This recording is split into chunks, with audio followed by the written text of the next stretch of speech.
Apat na biktima ng paputok ang isinugod ngayong araw sa ospital ng Tondo. Handa naman ang Tondo Medical Center sa inaasahang pagdami ng mga isusugod doon sa pagpapalit ng taon. Paalala ng mga doktor, dapat dalhin sa ospital ang naputukan kahit hindi malala ang sugat. Live mula sa Maynila, may report si Katrina Son. Katrina? Tina, ilang oras pa nga bago magbagong taon pero kaliwat kanan na mga ang sinusugod na biktima na paputok sa iba't ibang mga ospital dito sa Tondo sa Maynila. Oh, tama na po to. Di mapigilan ng 11 taong gulang na batang ito ang maiyak habang ginagamot ng doktor ang sugat na kanyang tinamo. Kwento niya, sisindihan daw sana niya ang pikulo nang bigla na lamang pumutok ito sa kanyang kamay. Naputok po sa akin bigla. Hindi po. Bigla po siyang pumutok. Pagkat niya. Pumutok po bigla. Ano ka ba yung pikulo eh? Kaya sigat ang pikulo eh.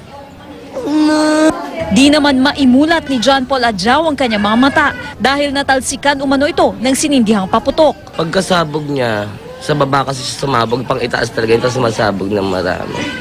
Pagkasabog niya, ayun, tumutok. Tapos pagkasabog nung nakita ko na yun, sa mata ko tumama.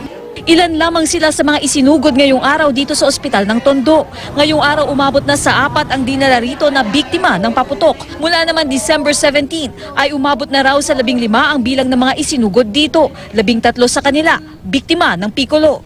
Yes, pwedeng hugasan tapos diretso sa hospital. Pwedeng soap and water tapos diretso sa hospital.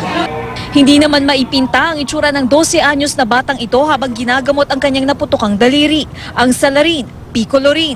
Sa maghapon, puro tulad niyang mga menor de edad na naputukan ang naisugod dito. Lahat sila, pawang mga nadali ng pikulo. Nabihan ko na nga po yan eh.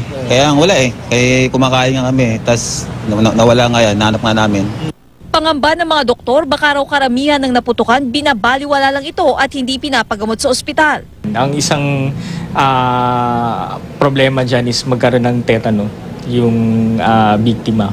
So, sa una, mukhang okay lang yung sugat, pero sa makinalaunan, after 1 week, mapapansin magkakaroon na ng lagnat yan. May isa ring kaso ng nasugatan dahil sa pikulo ang dinala sa Mary Johnston Hospital pero agad din naman daw itong pinauwi.